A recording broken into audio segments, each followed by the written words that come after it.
And okay.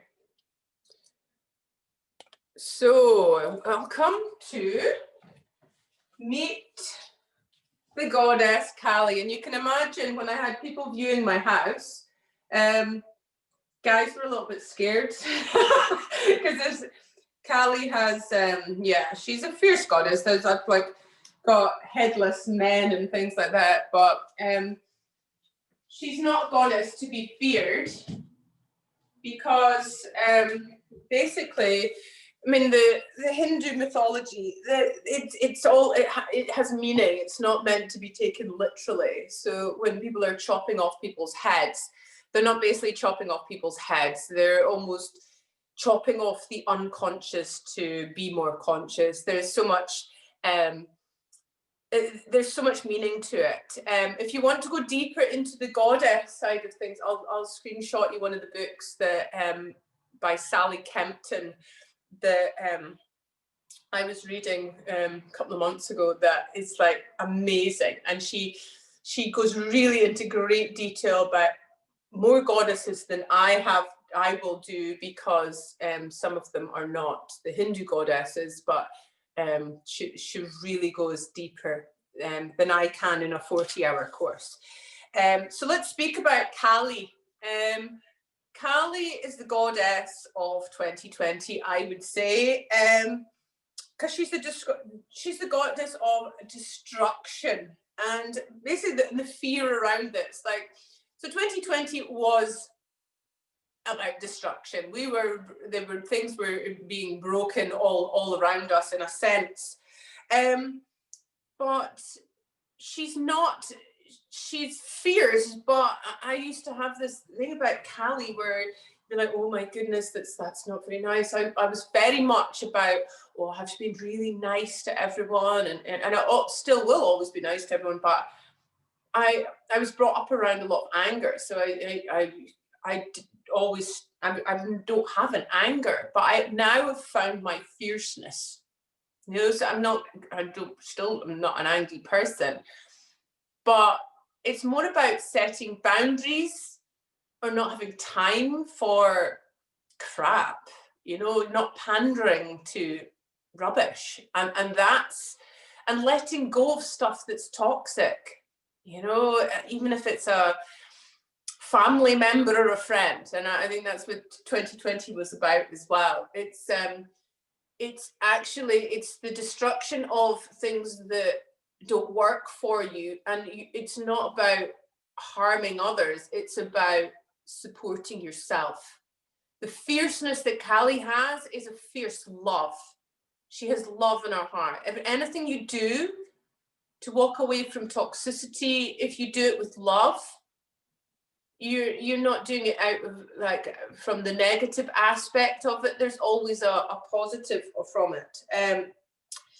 So it's very much like to clear the way. It's not destruction to end things. This is necessary for creation. So, and I think this is the same thing with the waning of a moon. You're tying up all the loose ends before preparing for clearing the way for the next new moon, that next new beginning. A lot of people find, I don't know if you guys, I know definitely for me, because I'm moving house, so it's all working out really like, you might find during a waning moon, you start clearing out cupboards and sorting out admin stuff and things like that. That's what you're supposed to do in a waning moon. It's like clearing away all the clutter, getting rid of the stuff you don't need, because from a feng shui perspective, you can't bring in the good if you've got too much clutter and rubbish. So it's the same with your life. So Kali comes in and goes, we don't need that, we don't need that, we don't need that, so that the good come in. So she does it out of love. It's a bit like fierce love. Yeah, you sometimes the person that I love the whole world, my biggest influence, my Nana, and she sometimes told me what I needed to hear, not necessarily what I wanted to hear. That's a Kali thing. Okay. So she normally has black skin. Sometimes she's got blue skin.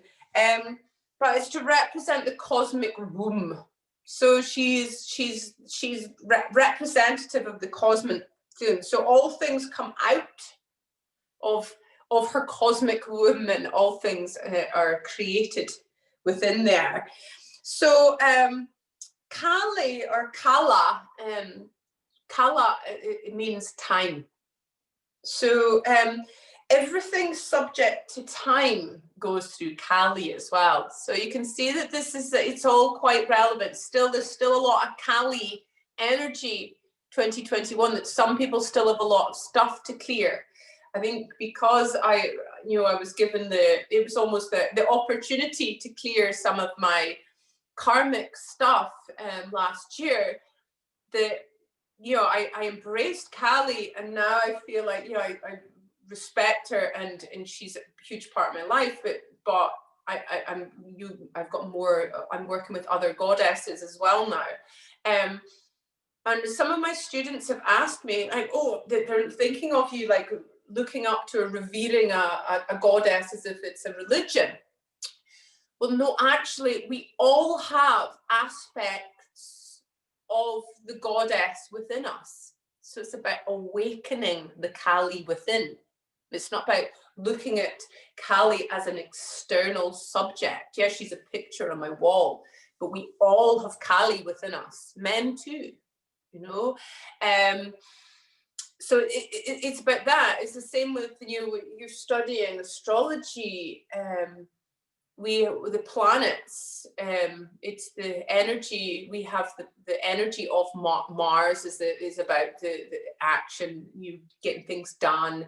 They all represent different aspects of ourselves, and where they are in the, if it's like say Mars and Aries, that is an aspect to yourself it's going to be, if it's in Aries, that's going to be the way it represents itself.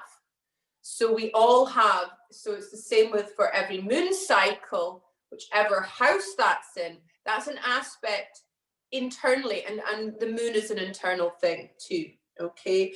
So time represents change.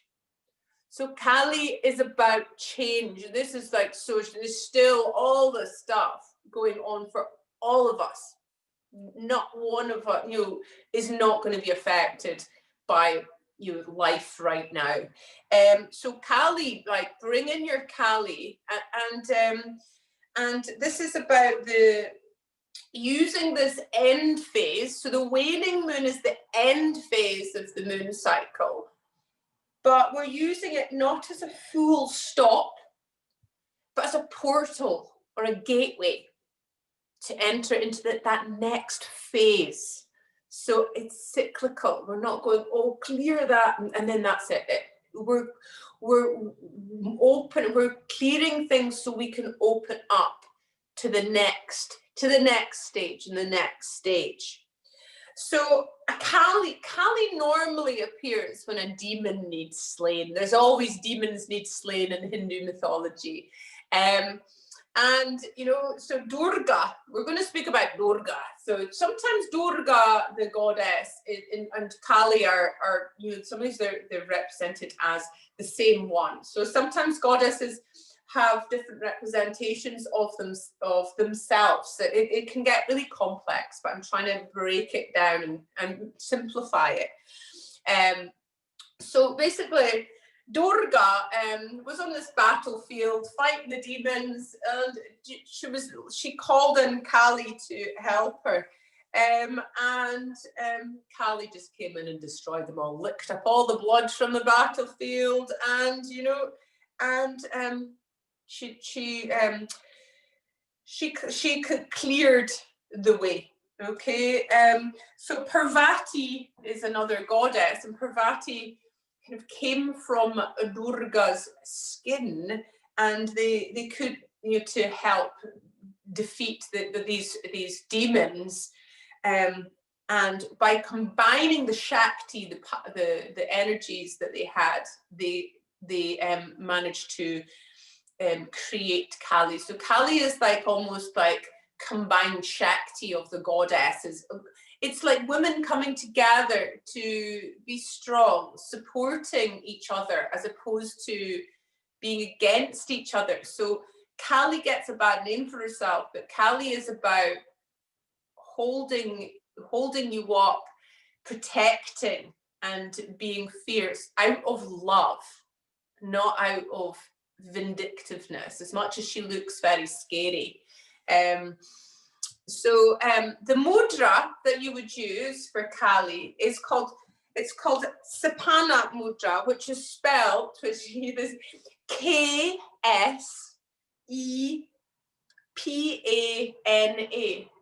Sapana, but so it's a silent K. You know, my daughter Levi hates the fact that I gave her a silent S, and her name's spelled Levis. It's a Malaysian name, but she hates the fact she's got a silent S because doctors call her Levis. But so I call her Levis to wind her up sometimes. But you know, one day she'll embrace her silent S, just like Sapana. Well, she'll embrace her silent K. So this is the Kali mudra. Most of you guys, it's a bit like Charlie's Angels. So yeah, so that is Sapana mudra, and that it's sometimes called the steeple mudra, and it clears negative energy and it allows the inward flow of positive energy. So that's what we need. So her mantra, which we're going to do at the beginning of our practice, is Om Krim Kalikaye Namaha.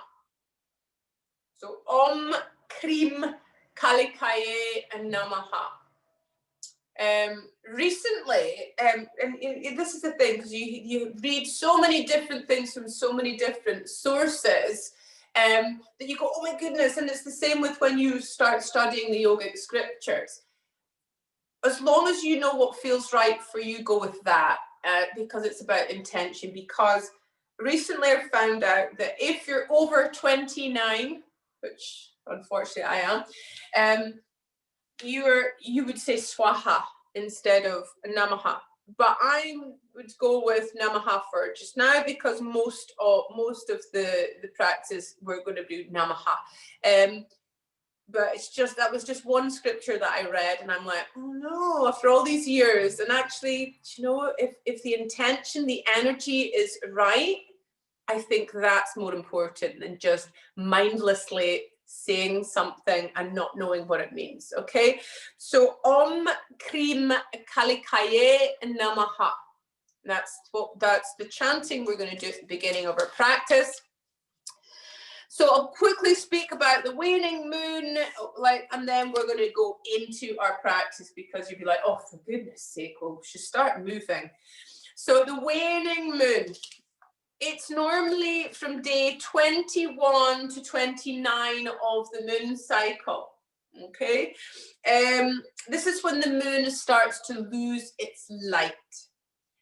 So while your moon is losing its light, this is when you will be redirecting the attention into yourself. So you're going inwards. So as you come from the new moon, and if it's waxing, the energy is going outwards. So you're getting things done. So you find that after a new moon, you're taking action, moving towards your intentions, your manifestations. We're as much as we're clearing things away, we're really kind of looking inwardly. Okay, if you're working to which cycle, or the menstrual cycle, which it would apply to, this would be the PMS stage.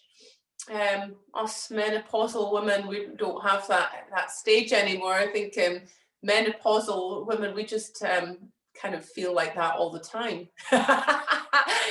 So yoga and CBD oil is working quite well with me. So the PMS phase so this kind of stage, the waning stage of the moon, is about not sugarcoating anything. You know, this is, again, it's Kali. She's telling you what you need to hear as opposed to what you want to hear. So it's about being ruthless with what needs to go, which is what I've been having to do, moving from a 4-bed house into a 2-bedroom flat. It's like, oh my goodness. It's about making space, clearing the way, and coming back to ourselves. So this is the stage we're all in right now, according to the moon cycles. So it's about seeing life in cycles, and it's necessary to let go, to allow other things to appear, okay? So it's about looking at what didn't work, what no longer serves you, and what holds you back, which is very relevant to what I was speaking about earlier, about what we need to look at for 2021, which is why last night when I was looking into all this, writing up everything, I was like, that's why it ended up being, we're beginning this course on a waning moon. It's really important. I think the 2021 is an interesting year. So let's begin it on a waning moon. Okay, so the moon rise is at midnight and the moon set is at noon. So that's why this morning you look up and you can see the moon still. So this is on the waning moon. Okay, so we have the goddess Kali represents the waning moon. And we work with Sapana Mudra, Steeple Mudra, Kali Mudra. The mudra, the mantra is Om Krim Kalikaye Namaha. The breath you would probably be working with would be on the exhale. Pranayama you would use for a waning moon would be Nadi Shodhana, alternate nostril breathing. The practice time you're meant to do on a waning moon is pre-sunrise, but I'm sorry, it's a bit too frosty for me to get up and do some pre-sunrise stuff. I do, as an Ayurvedic practitioner, I'm very much, I work according to, I'm trying to balance my Vata, moving house, and we're moving into really air season, and air, we're coming from earth to air. So us Vatas are all, woohoo, Christmas time increases Vata as well. But yeah, I think getting up and pre-sunrise would not have worked for me right now. So I'm okay with that. So go with what works well for you. So the waning moon swings from light to darkness. So here we take the illuminations learned at the full moon and we problem solve. So the full moon is about looking at what worked, what didn't work. It's about forgiveness, gratitude.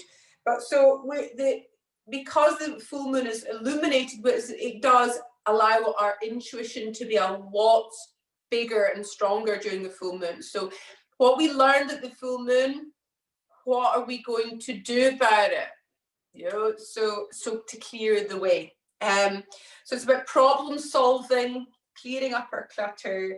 It's a high point and increasing downward energies. So it supports making space and honoring the truth. So again, the truth shall set you free. It's all interrelated here. So we're going to be intuitive, and this downward energy, it's really, so the downward energy, if you're working with the different types of prana or shakti that moves through your body, we're working with apana vayu, and apana vayu is the downward facing one that really culminates in kind of the pelvic area, the womb area, and it helps with elimination. So it's about clearing away. So again, it's helping that if you feel all, you're stressed out, your system doesn't work. You end up being constipated. So this is about allowing you to let go, as well as letting go emotionally and mentally, physically too. So apana vayu is very much very much something that you can work with there as well. The practices you would work with for apana vayu it's part of a moon practice if you're a tantric practitioner. So that would be working with forward bending. So it's like calming you down. Okay. So twists are also, but they're more for samana values, so that's for balance, but we need to bring some balance in too. Okay. So let's get going with a practice, okay? And then after a practice, we'll speak a little bit more about this waning moon. So make sure you've got your little block, if you have a block or a cushion or whatever, and your belt, whether it's a dressing down belt. I don't advocate having all the gear. You know, you get lots of people having all the gear and no idea. Don't worry about it. It's just, it is the thought that counts. So I'll take my specs off and let's get going. Okay, so we're going to start just in cross-legged position. Shoulders are back and down. The crown of the head is lifted. Tuck the chin in. Close your eyes and just really connect into your breath here. So smoothing out the rough edges of your breath, even breathing into the count of 4, breathing out to the count of 4, smoothing out the breath, becoming a little bit more inward. So the breath doesn't need to be loud. So you inhale, feel your rib cage rising. As you exhale, draw the belly button back and slightly up. It's yogic breathing. So you're inhaling, opening up in the chest. Exhaling, drawing the belly button back and up a little bit, like an internal zip.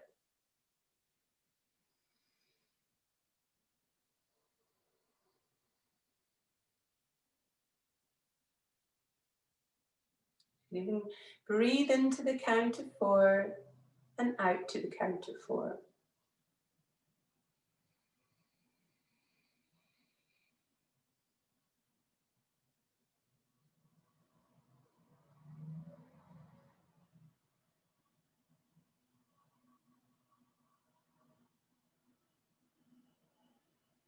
Bring your awareness, the eyebrow center, calling in your inner teacher.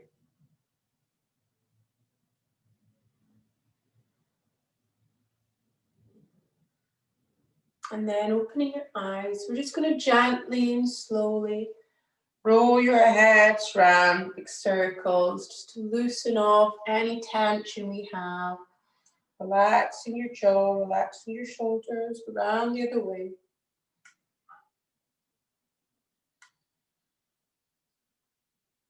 Back to center.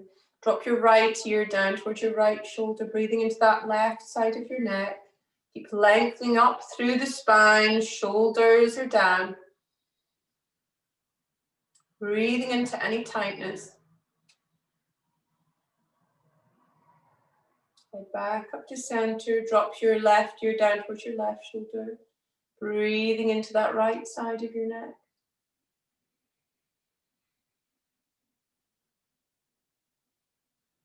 Head back up to center, looking over your right shoulder, breathing into the back of your shoulder blades here.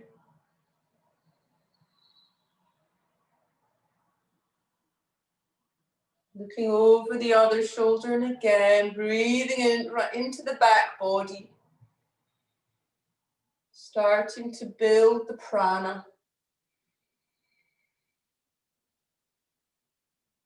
Head back to center.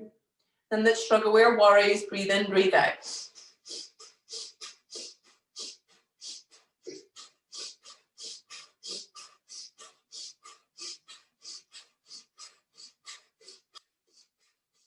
Slowly rolling your shoulders back, big circles. And forwards.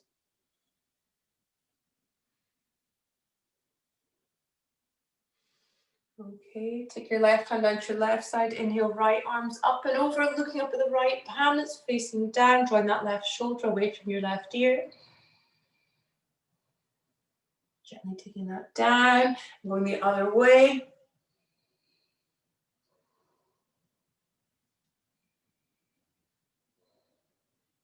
And then releasing. Place your hands to the front of your legs and exhale to curve your spine round, tucking the chin into Jalandhara Bandha. Inhale to open up in the heart and the throat. So exhaling and inhaling.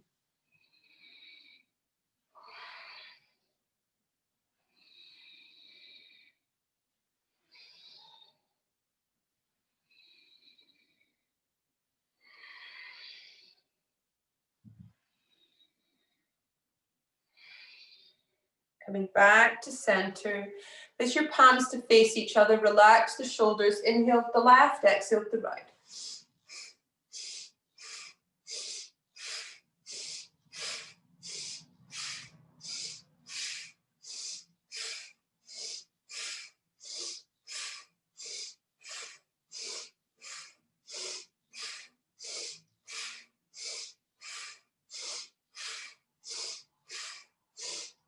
Inhale. Hold the breath, engage root locks, so pulling in the pelvic floor muscles, the lower abdominal muscles. Bring the awareness to the eyebrow center. Exhaling to release. And then slowly circling that middle part of your body, keeping the shoulders relaxed, Sufi grounding. So it's like stimulating our internal organs, starting to get the Agni, that digestive fire moving. So again, that's working with that downward expression. So really trying to work with elimination. Round the other way.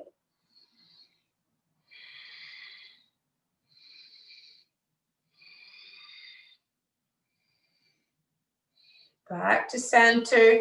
Take your left hand, place it on your right knee, right hand on the floor behind you. Breathe in to lengthen and breathe out to twist to look over your right shoulder. Not a big twist. It's just the beginning of the day. We're not wanting the deepest expression. It's just to get your body to start wakening up. Just breathe into it. Then releasing, place your left hand onto your right knee. Left hand on the floor behind you. Breathe in to lengthen and breathe out to twist. So right hand onto the left knee, left hand on the floor behind you. So not your deepest expression.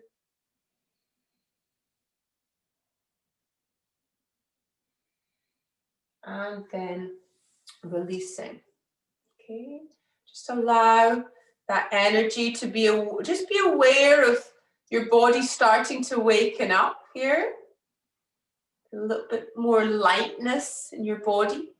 So now we're going to move into thunderbolt pose. Now, if your knees or your ankles are not happy with that, place a block underneath your sit bones, or you can stay cross-legged, but we're not going to be here for too long. This is us moving into Chandra Namaskar. So we're working in a cyclical fashion here. And because we're working with the moon, normally you guys who are yang yogis, most of your, and even as a yin teacher, we tend to start on the right side first. With working with this moon cycle here, we're going to start with the left side. Every time we begin, we're going to do left foot forwards, which can be, sometimes it changes it starts to get your neurons working in a different way. So neuroplasticity, it gets everything starting to go, what? I'm not used to that.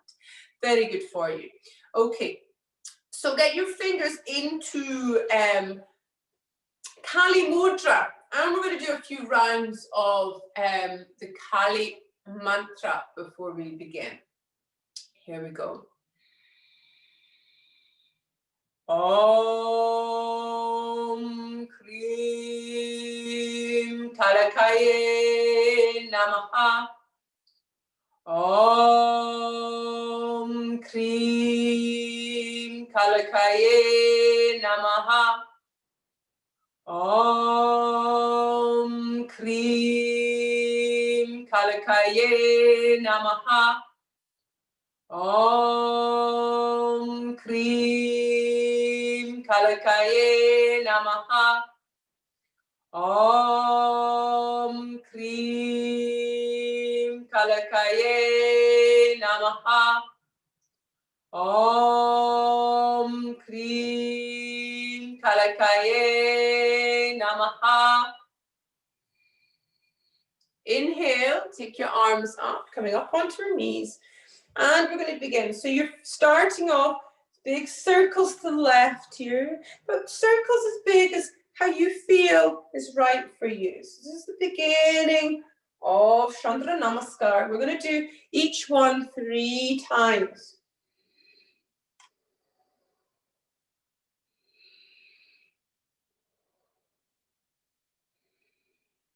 Okay, and then placing your hands down, we're moving down onto our bellies. Inhale up into Bhujangasana, Cobra pose. Shoulders back and down, elbows tucked in. And then curl your toes under, moving up into our first downward dog of the day. Just connecting in with your breath.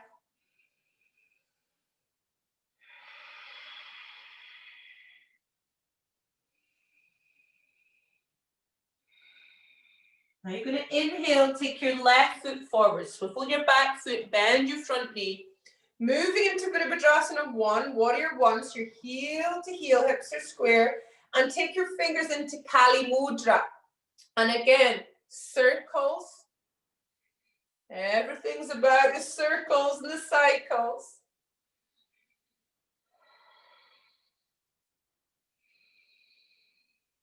And then turning to the right of your mat, bending your knees, feet slightly turned out, moving into goddess pose and more circles.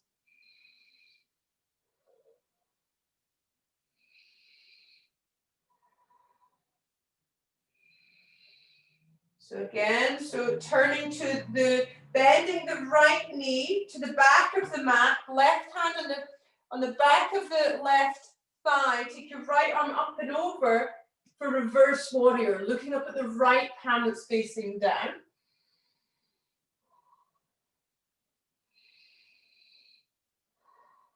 Turning to the back of your mat now and dropping the left knee down, moving into crescent moon. So arms up to the sky and a few breaths. So inhale, open your arms up, exhale, hands to heart center. So big circles with your hands.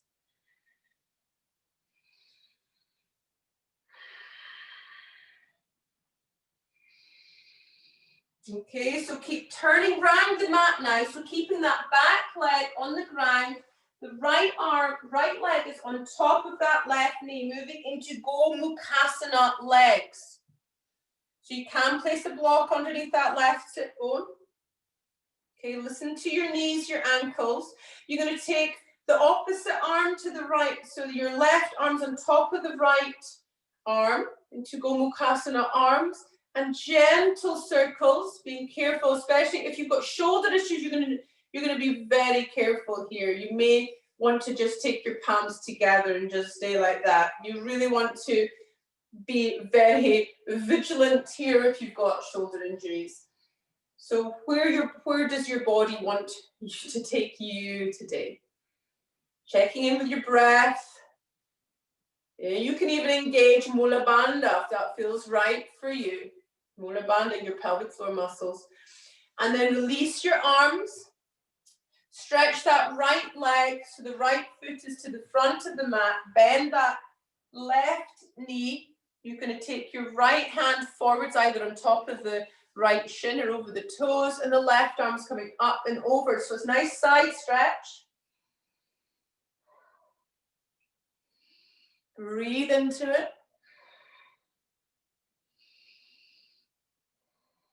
Gently releasing. Turning the front of your mat, so bending that right knee and take the left foot back into your version of pigeon, Ekapada Raja Kapottanasana. So if you're here, that is fine. You can place blocks underneath your right sit bone, or if you want to take your elbows down, or you might want to come into a full expression so you can place your forehead onto your stacked hands. Or you might want to have your palms facing upwards in a receiving, like to receive to the goddesses. So what feels right for you? What is your inner teacher telling you that you need today? Keep coming back to your breath.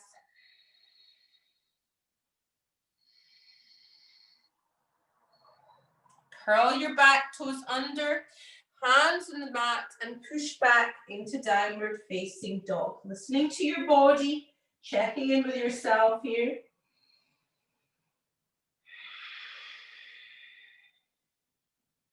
Coming down onto your knees, sitting back on your heels, stretching your arms out, resting your forehead on the ground into Balasana, child's pose.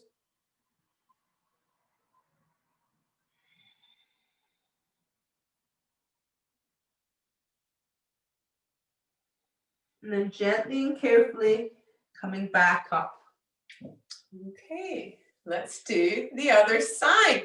Okay, so it feels a bit weird going round if you're not used to doing it, but it starts to feel lovely once you get used to it. Okay, we're going to do it each. Well, we're going to both sides. We're going to do it 3 times. Okay, so you really start to feel the flow of it. So come up onto your knees, come into Kali Mudra, and you're going to circle to the right now. You can make your circles as big as feels right for you today. Work with what feels good for you.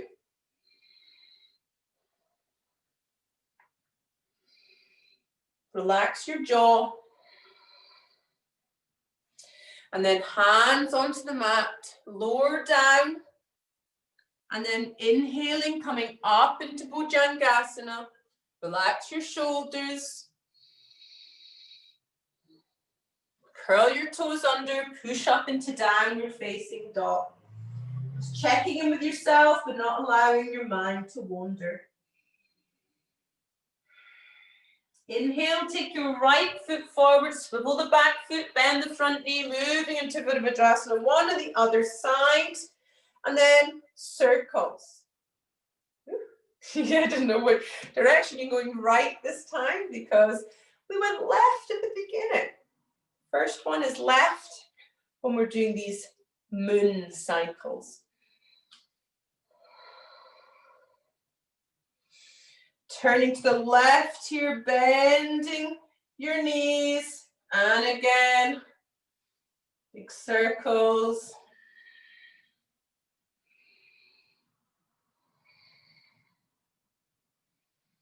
And then, so you're keeping that bent knee pointing towards the back mat, stretching out that back leg, left arms up and over your back, your right hand to the back of the right thigh into reverse warrior. Breathe into it.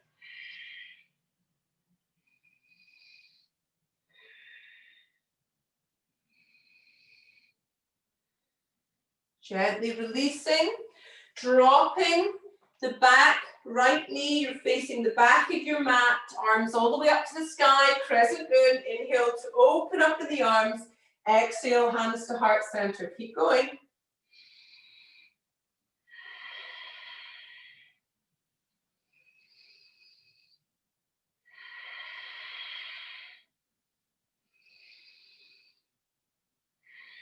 From here, keep turning around the mat so that left leg is on top of the right leg. You can place blocks underneath your sit bones for Gomukhasana legs.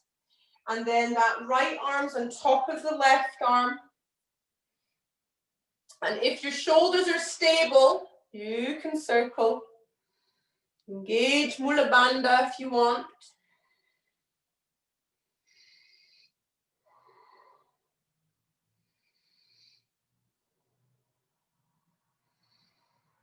And then from here, stretching out that left leg. So it's facing the front, bend that right knee. Take the left hand either onto the shin or over the toes and stretch that right arm up and over. Nice side stretch, breathe into it.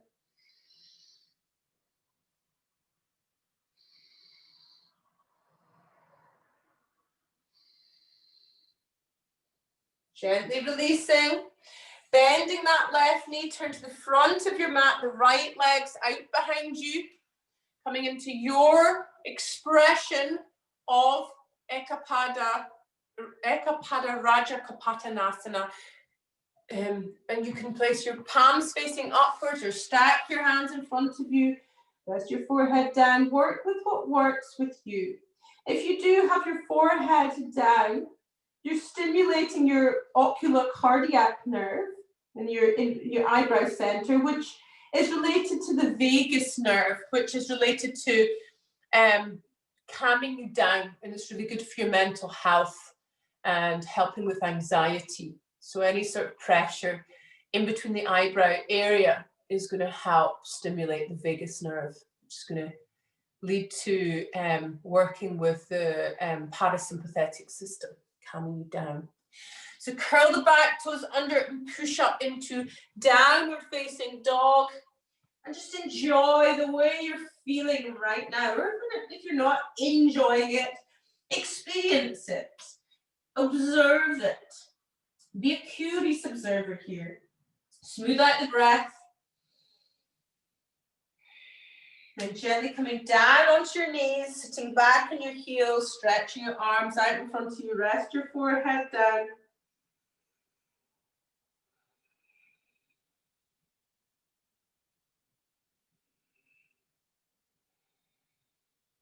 And slowly and gently pushing yourself back up. Okay, you ready to go again? So coming up onto your knees, Kali Mudra, arms up, and you're going to go to the left, big circles first of all.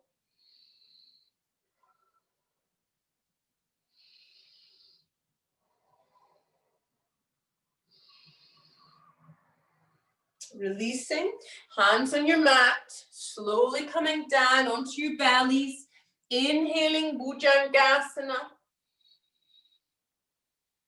Curl the back toes under, push up into downward facing dog. Inhale, left foot's coming forward, swivel the back foot, bend the front knee, Virabhadrasana 1, Warrior 1, Kali Mudra, circling to the left.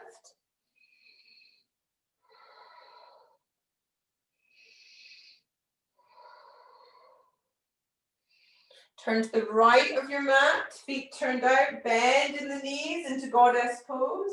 And again, circling the body.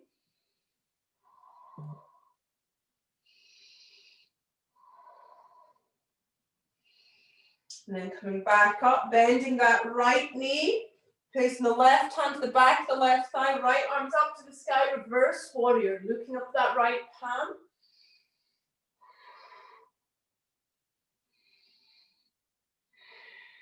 Turning to the back of your mat, dropping the back knee.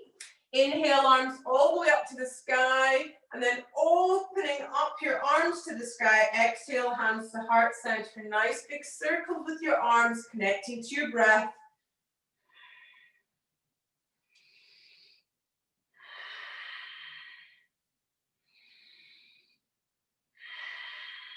Keep turning round the mat.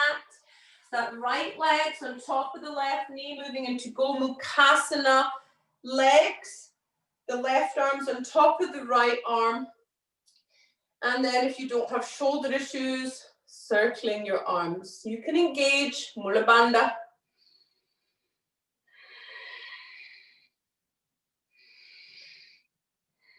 Releasing the arms and stretching the right leg out to the front of the mat, bending that left knee. Reach your right arm either onto the shin or over the toes and stretch that arm up and over. Breathe into it.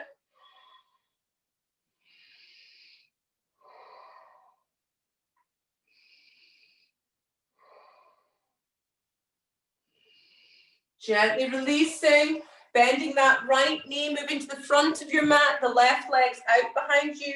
Use as many props as you need to, it's not cheating. This is your practice, and then from here coming into your expression of gentle pigeon pose, just breathing into that right hip joint. Relaxing the jaw and the shoulders.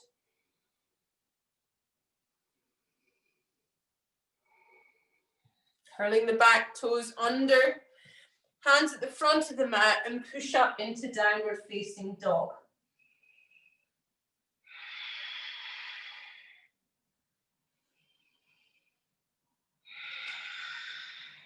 Gently dropping your knees down onto the ground, sitting back in your heels, arms out in front of you, rest your forehead down.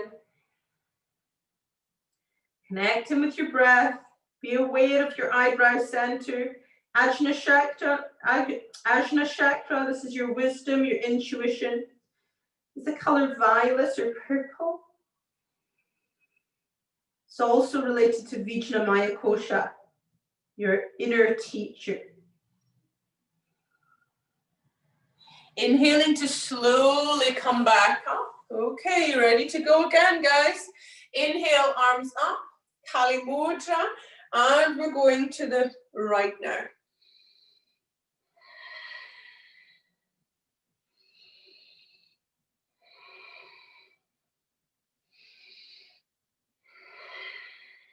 And then slowly coming down, in onto your belly, and then inhaling up into Cobra pose.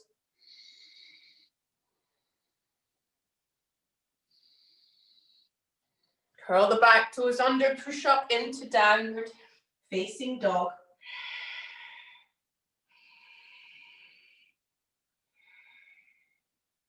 Inhale, take your right foot forward, swivel the back foot, bend the front knee, moving into warrior one. So Kali Mudra, moving to the right in your circles.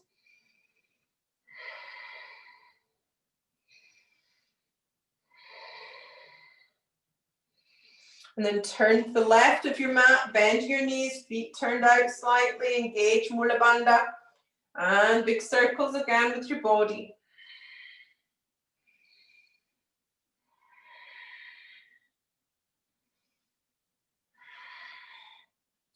And then you're going to bend that left knee, right hand's going to come to the back of that right thigh, left arm's up and over into reverse warrior.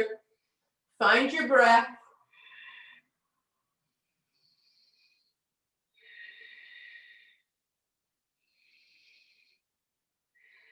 Gently releasing, turn to the back of your mat, drop your back knee, inhale, arms all the way up to the sky.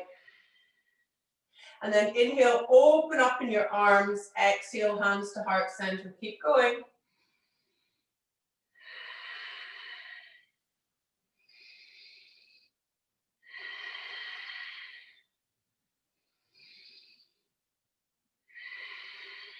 Keep turning round your mat. The left knee is on top of the right knee now. Listen to your body. Your right arm's on top of the left arm. Engage Mula Bandha. Circling your arms.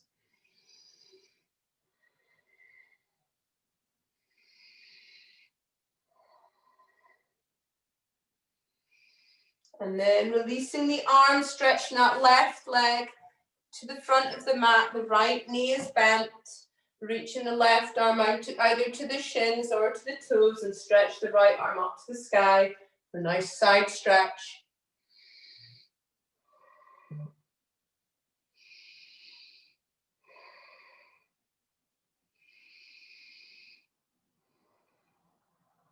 Gently releasing, bending that left knee and the right leg's out behind you into your pigeon pose, whichever version that you decide feels right for you today.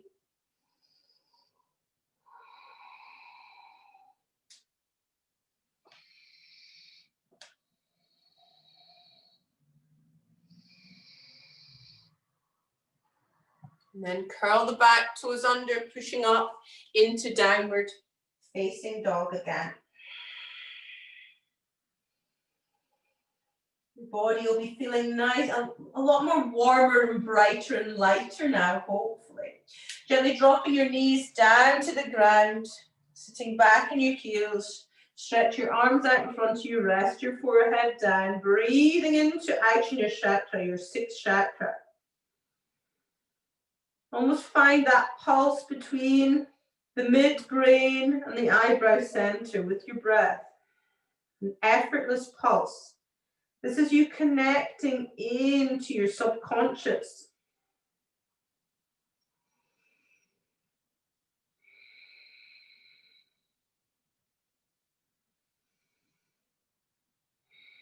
Hands either side of your head and gently push yourself up. Okay, so we're going to do that one more time. If you can maybe get the gist of moving around the mat. It feels so lovely once you get used to it, once your cogs of your brain start to flow with you. So come up onto your knees, Kali Mudra, we're moving to the left.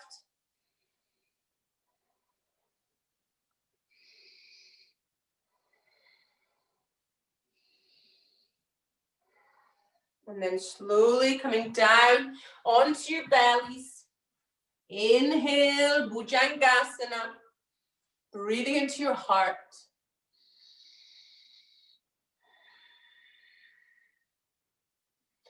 Curl your toes under, push up into downward facing dog. Inhale, take your left foot forward, swivel the back foot, bend the front knee, moving into warrior one, Kali Mudra. And then circling your body to the left.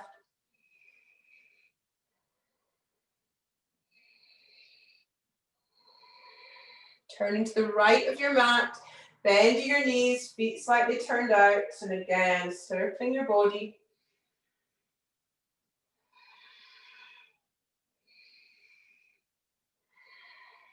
Coming back up, bending that right knee, stretching out the left leg, left hand to the back of the left thigh. Inhale, right arms up and over, drawing that left shoulder away from your ear.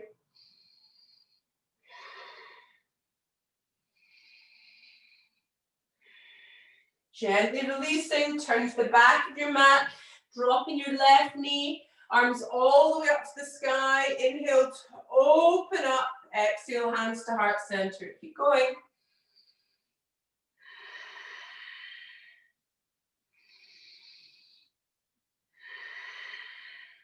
Turning round the mat, right leg on top of the left, listening to your body, left arm on top of the right, and then circles, engaging Mula Bandha.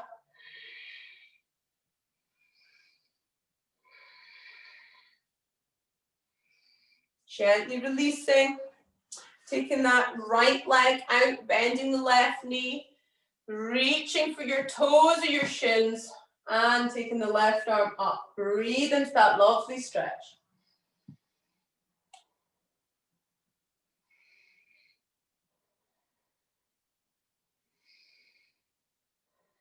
Gently releasing, bending that right knee, left leg out behind you, into pigeon pose. So move into the expression that feels right for you. You might be able to feel that you can come a little bit further this time.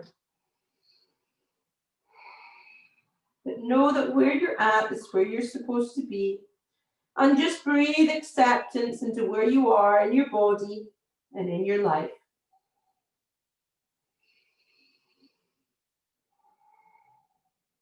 Gently releasing, curl your back toes under, push up into downward facing dog, connecting in with your breath.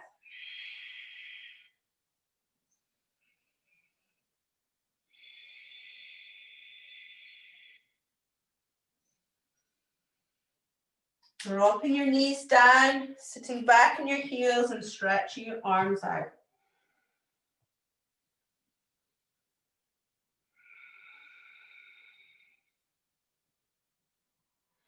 Hands either side of your head and gently push yourself up. So we've got the last round to do.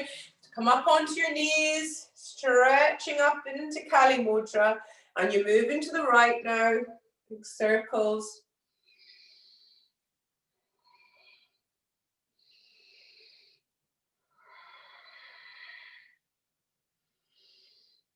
Okay, coming down onto your belly.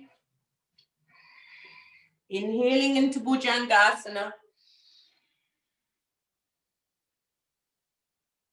Curl the toes under, pushing up into downward facing dog.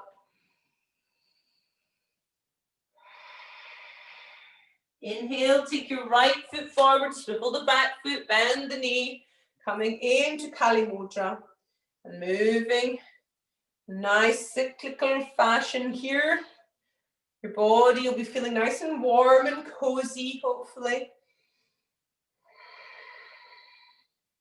Turning to the left, bend your knees, more circles.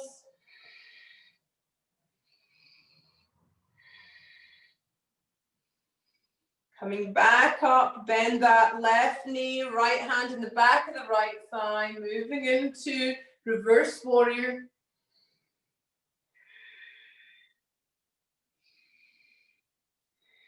Turning to the back of your mat, dropping your back knee, arms all the way up to the sky. Inhale to open up in the heart. Exhale, hands to heart center.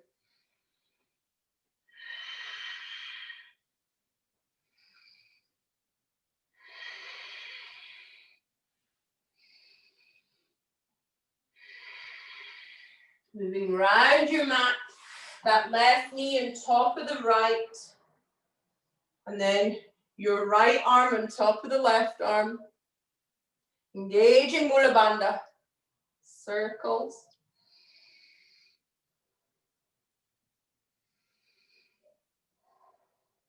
And then releasing. Left leg is coming out to the front, bending that right knee. Reaching out with the left arm and stretching the right arm up. Breathing into this lovely stretch. Make sure you're not holding tension in the jaw or shoulders here.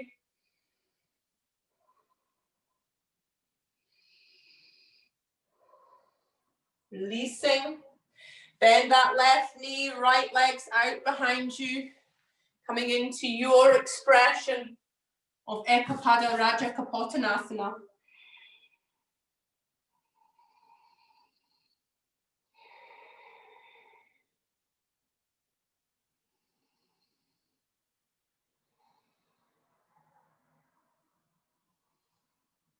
Inhaling to come back up, curl the back toes under, push up into downward facing dog.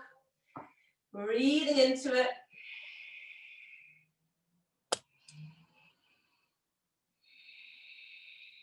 Coming down onto your knees, sitting back on your heels, moving into Balasana. You can take your arms down by your sides now.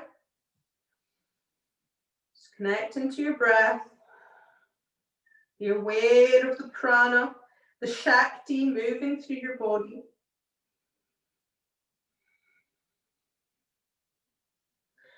Place your hands at either side of your head and gently push yourself up. It's coming into tabletop position. And from here, inhale to curve your spine to look up, and exhale to curve your spine to look at your belly button, engaging Uddiyana Bandha. Just a few cat-cows.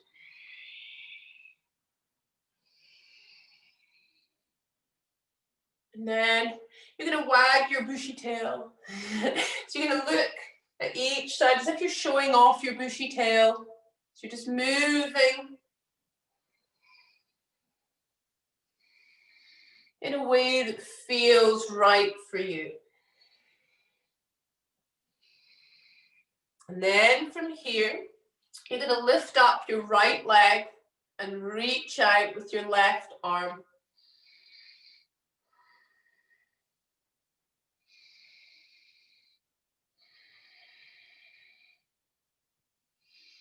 Drop your left hand on your right foot, turning to the right. You can stretch out both legs or keep that left knee on the ground into Vashisthasana.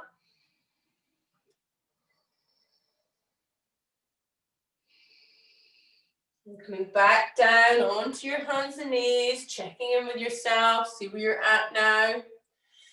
And then lifting up your left leg, reaching back, reaching out with the right arm, finding your breath.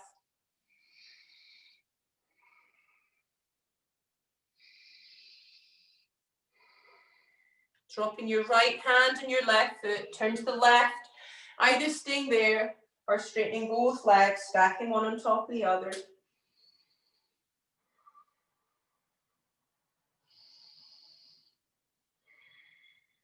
And then slowly coming down. From here, coming into, you're going to come onto your, we're going to move onto our backs to do a bit of a little back bend. It's a restorative back bend. It's also, we're working with Setu Bandhasana, the bridge pose.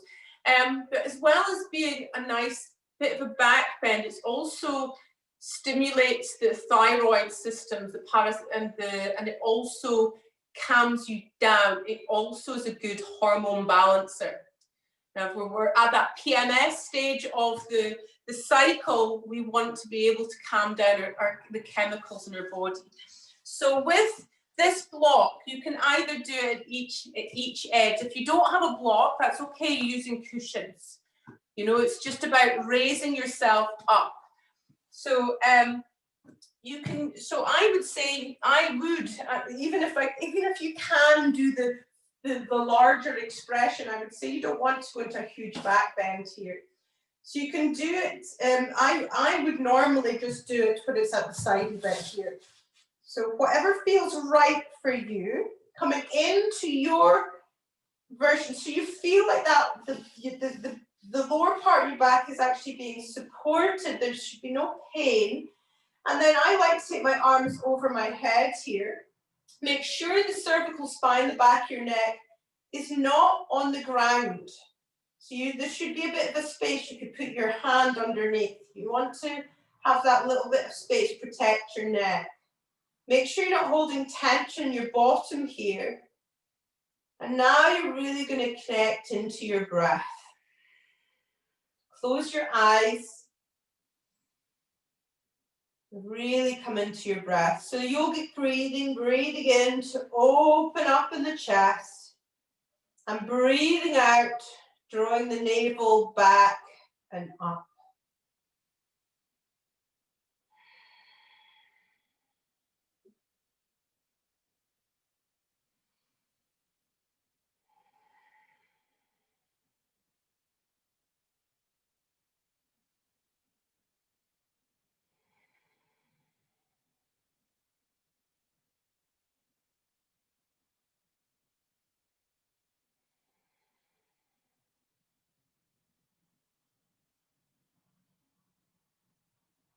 Just allowing your shoulders to sink down into the ground. If there's any further bits of tension in your glutes, just let them be. Try and keep a slight internal rotation on your thighs. You're not allowing your legs to flail out. You're trying to keep that connection of your big toes to the ground.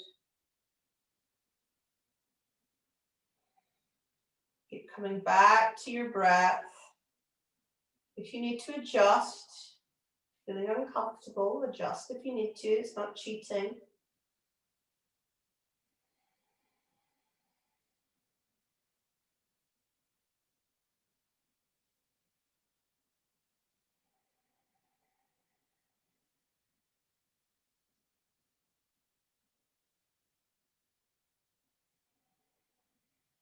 Okay, so slowly and gently removing your block and coming down with awareness, trying to bring each vertebrae down at a time. Lying on your back, just checking in with where you're at, listening to the energy in your body. And then you're going to take hold of your belt. Okay, you're going to bend that right knee. Place that belt over the top of the right ball of your foot. And you can keep that left knee bent if it feels more appropriate for you, or some of you, if you want a deeper expression, might want to stretch out the left leg and keep the left foot flexed. So from here you can stretch out this leg. So what we're doing here is we're just trying to get the leg to feel nice and comfortable back in its socket here. So you can have both arms up to the sky if you like, it's fine. Or you can hold on with your right arm and open your left arm up. So find your expression. So this is an in, so you're not going to, or you know, we're just really working with, we're not checking out either. So you're going to have that left foot flexed. So you're aware of it if you've got your left leg straight. So just breathe into where you are here, your expression of where you are. And then when you're ready, you're going to take your right leg out, okay, to where it feels interesting for you, okay, not sore, interesting. We're being curious observers. You can look out, look to the left, your left arm's out. Just breathe into where you are. Doesn't need to be a huge expression.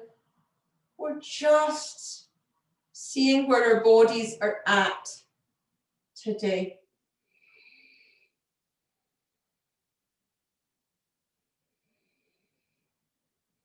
Take that leg back up. Swap hands. You're going to hold onto the belt with your left hand. Take your right arm out. And this probably won't be much of an expression, but you're taking that the right leg over to the left. It might not go far. It depends where you're at in your body. So it doesn't need to be far for it to be interesting here. Okay, looking over to your right arm. Just finding your breath. Observing. There's no judgment. Just breathe acceptance into where you're at.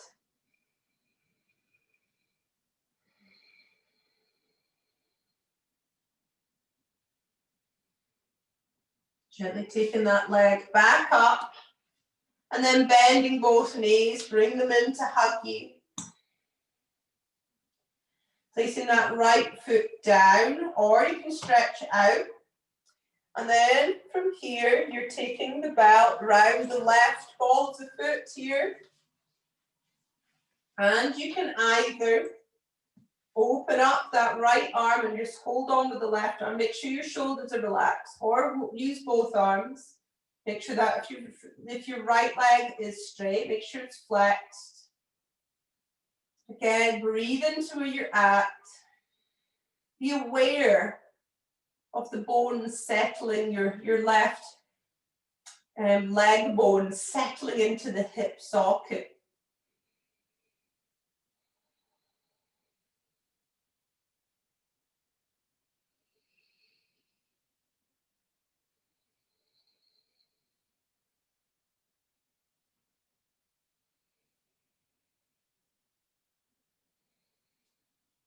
Then from here, you're going to open that left leg until it feels more interesting. Okay, looking to the right hand. Just breathe into where you are today.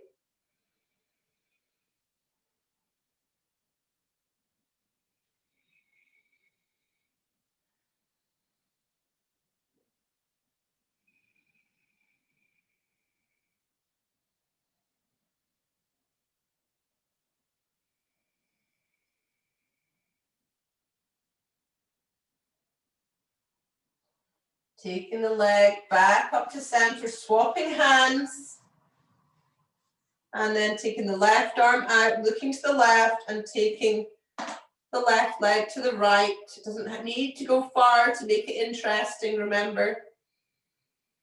We're just observing and being where we're at here. Working with the connective tissue here as well, with the muscles.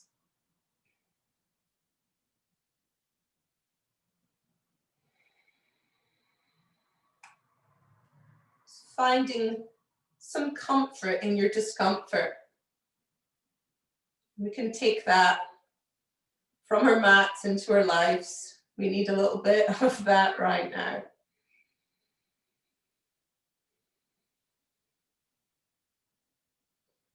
And then releasing. Again, draw your knees in towards you for Apanasana.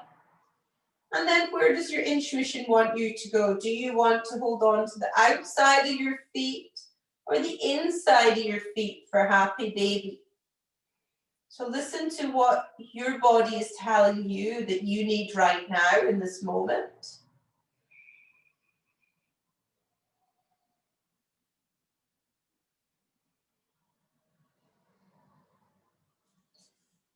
And then rolling onto your right side and gently pushing yourself up to seated position. So we've got one last thing to do before your Shavasana. We're going to do some Nadi Shodhana, some alternate nostril breathing. So make sure your spine is long, your jaw, your shoulders are relaxed. You get your right hand, you're using your ring finger and your thumb. I've just realized I forgot to put my rings on today. It's going to block off your right nostril and breathe slowly, deeply and smoothly through your left. Block off the left nostril and breathe out through the right. Breathe in through the right.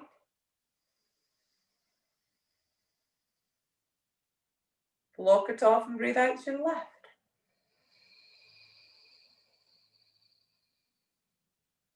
Breathe in through the left.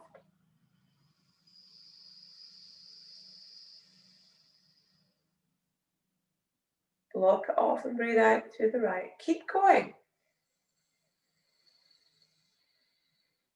Remember, the way you remember it is you're blocking it off after every inhale. Sealing in the good energy.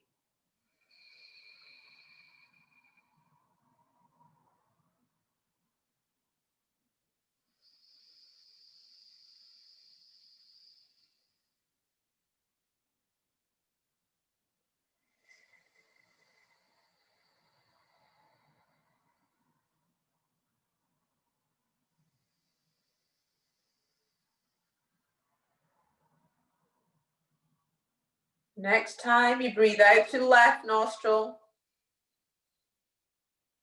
Drop your chin. Release your hands. And inhale to raise your head up.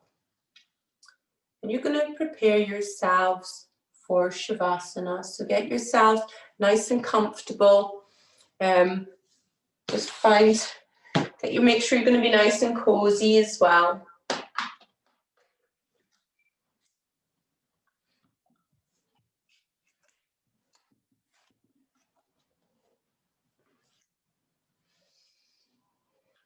Okay, make any last adjustments you need to.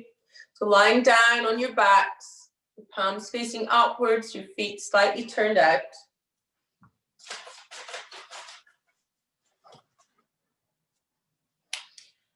And we're going to begin by working with golden thread breath.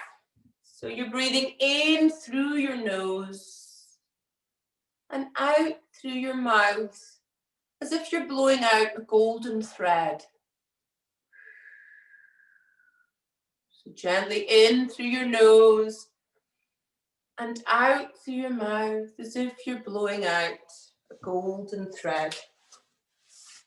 Just really connecting into your golden thread breath.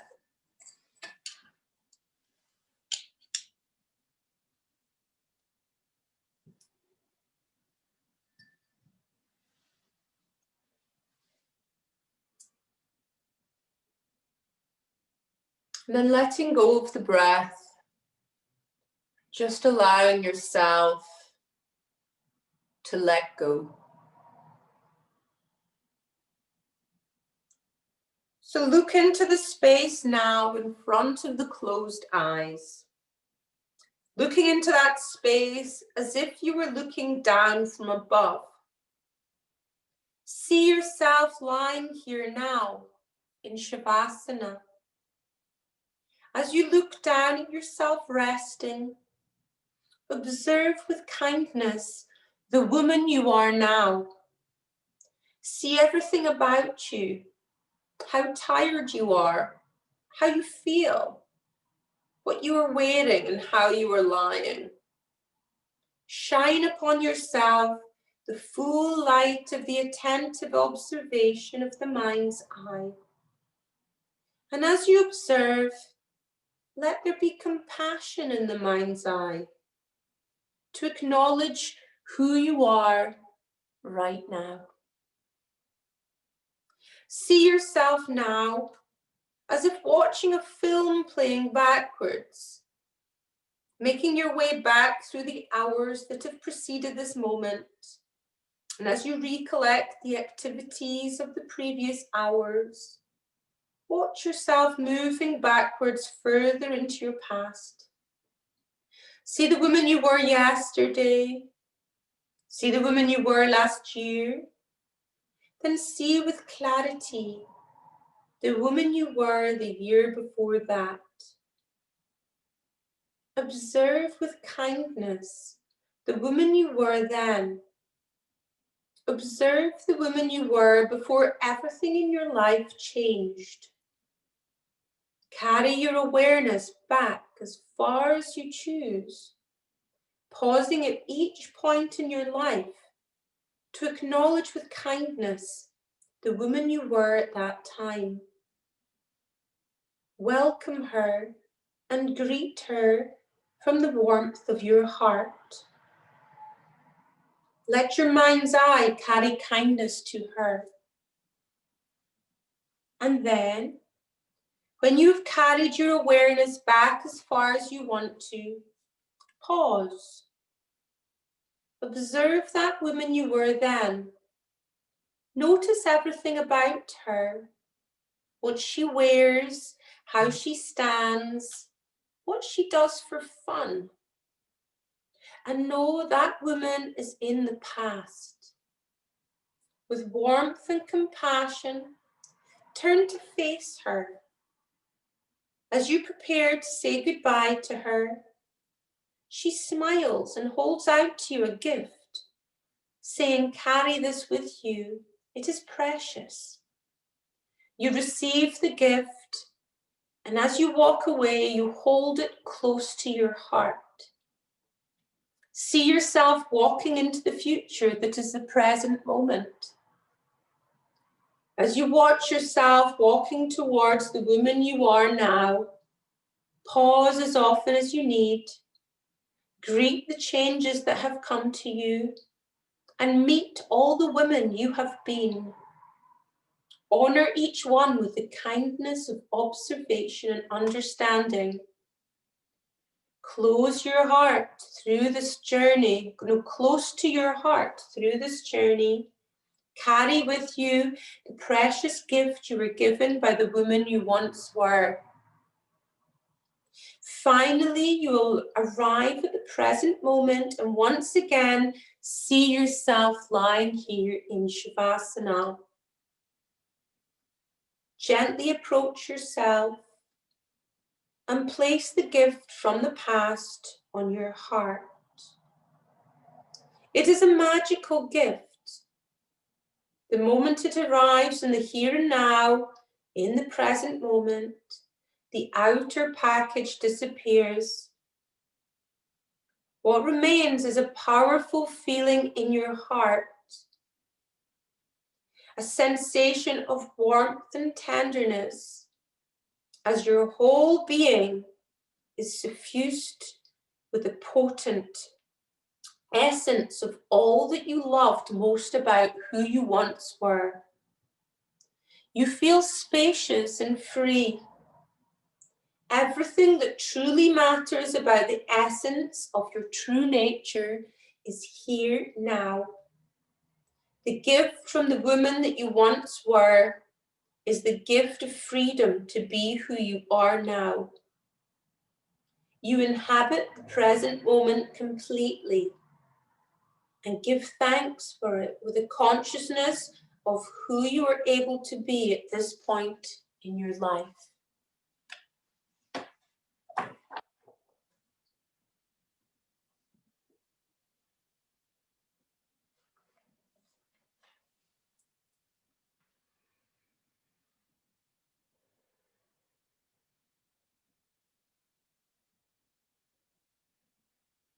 Beginning to Bring your awareness back into the room.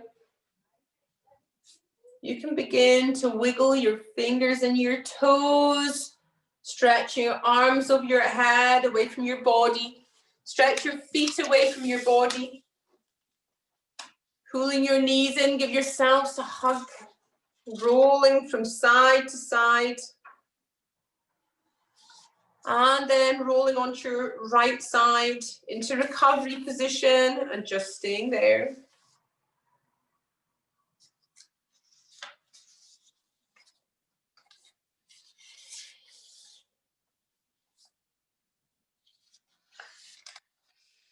And then slowly pushing yourselves up to seated position. Placing your hands in Anjali Mudra. We're going to end our practice with an Om. Here we go.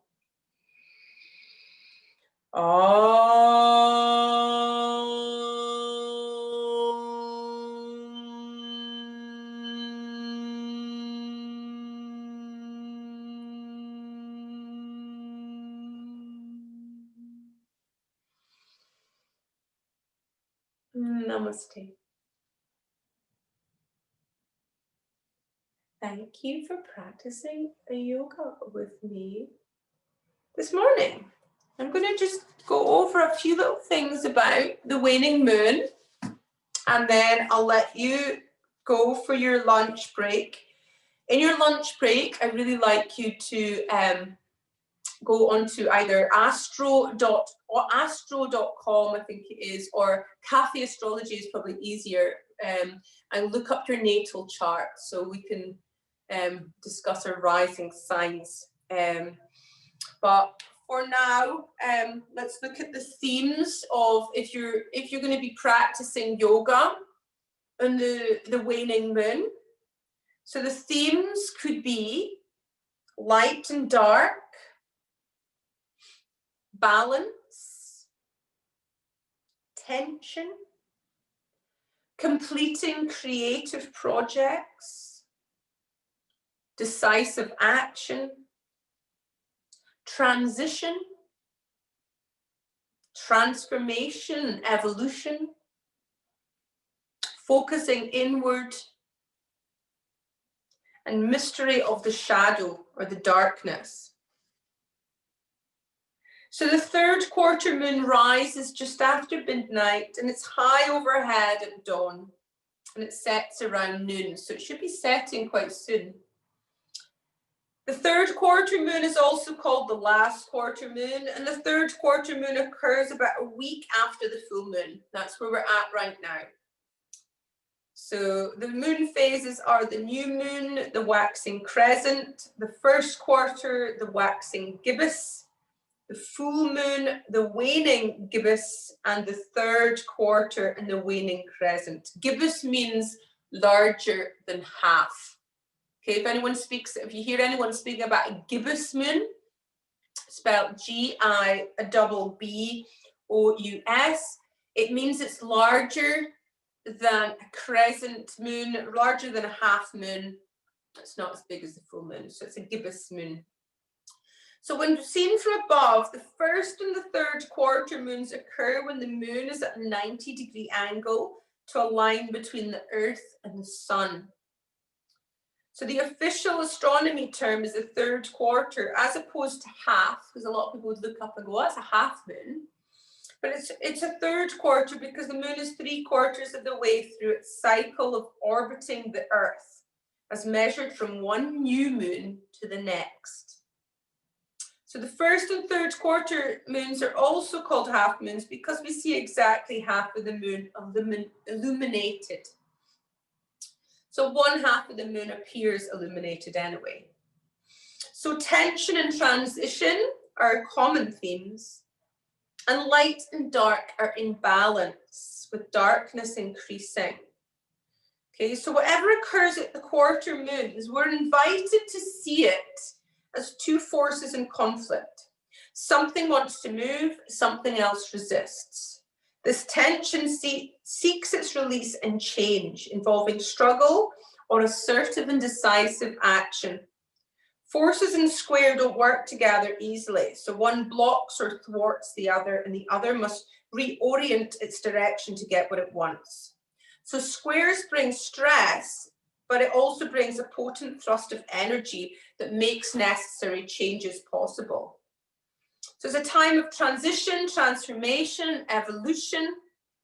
There's a restless, sometimes uneasy feeling that you might be feeling right now, especially because the Mars is moving into Taurus, where on Sunday there's going to be something working with Eros, and Eros is it's a little bit, it's similar to Chiron, which is the wounded healer. There's going to be like some restlessness and some unrest, and you can tend to feel the planets change 4 days before and 4 days after. So as the dark overtakes the light, we feel the energy of waning and decreasing. So you feel our energies right now, we don't feel so perky. So don't worry, we're all feeling like that right now. So the mysteries of the shadows are now more alluring than the discoveries of the light. So the energy is deep and powerful, but not so easy to decipher as the extroverted and illuminating energy as in the first quarter. Half light, half dark. We're looking back and also looking ahead. So often we find ourselves at crossroads during the last quarter phase, sometimes trying to or needing to take both roads at once. Things began early in the phase are coming to fruition. There are things that are still needed to be done, perhaps another big push to finish off. Maybe they should be continued or revived. It's decision time. So the first and last quarter moon phases both embody the critical tension of the square aspect between the sun and the moon. But in contrast to the first quarter, things are focused inwards. Sure, there's critical tension between the sun and the moon that needs to be worked out or resolved. The method of doing this at the third quarter is by making inner adjustments in one state of consciousness, an internal discipline, rather than trying to affect changes in outer world conditions. So, and now the focus and the drive of our consciousness and life path lies in transcending our outer world conditions, gaining detachment and letting go of them. Inner principles to uphold start to take precedence over outer world entanglements. So in this third quarter phase, the native has grown tired and weary of the excessive outer world involvement and entanglements of the preceding bright hemicycle and the desires to be free of them, greeting the realization of impermanence with a detachment and true wisdom. The shadow side of this weariness is easy to turn into a spirit of resignation and despair. And you can feel there's a lot of people feeling like that, especially people that don't meditate or don't practice any, anything that helps with that. There's a lot of, oh my goodness.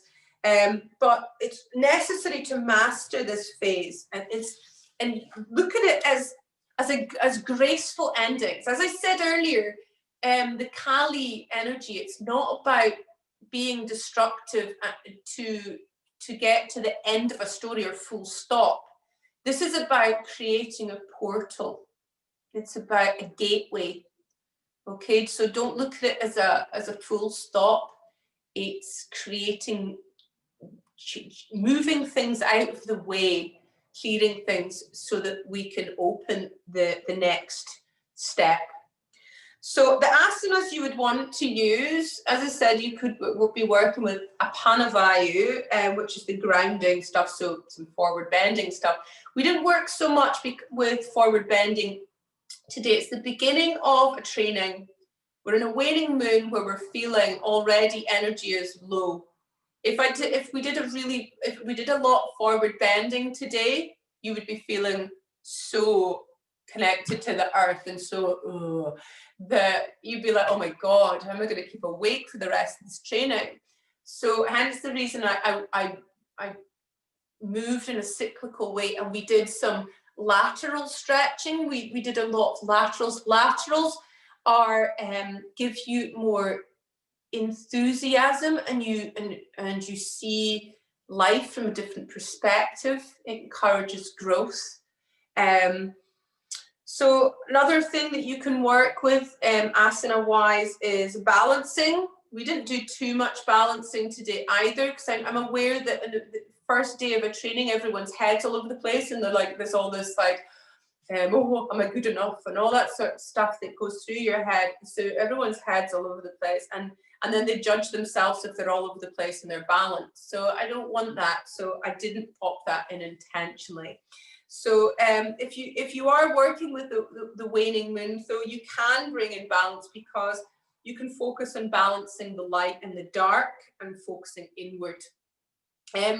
Another thing you could have worked with is Manipura chakra, which is personal power and strength. And so working with some core strengthening stuff, because the focus could be on transformation and evolution. Okay, so it's really up to you about how you see things. Everyone's version, or everyone's yoga is different. So everyone sees things in a different way, because we all come from a different place, and our dharmic paths and our karmic paths are different. We're all here to create. So Nadi Shodhana is also a good one, because it keeps in the theme of the third quarter moon theme of balance, and it stimulates both sides of the brain. And it's the most powerful method of balancing Ida and Pingala, so this is the nadis that flow up, Shushumna, that meet at the chakras. Also Pratyahara, which is, we're working with the yamas and niyamas. Pratyahara is a good theme to work with. Pratyahara is sense withdrawal. So that keeps in with the third quarter's theme of turning inward. It's a great thing to work with as well, theme-wise. In meditation, consider turning inward and balance. So some of the stuff you could work with is, you could work with yin, or day and night, activity and rest, awareness, gratitude, or honor for one's own sense of balance. So yeah, so I'm going to post your manual into your Facebook group. We've got lots to work on. Hopefully, I don't like to overwhelm you in the first day. We're going to go deeper into chatting about the moon after lunch.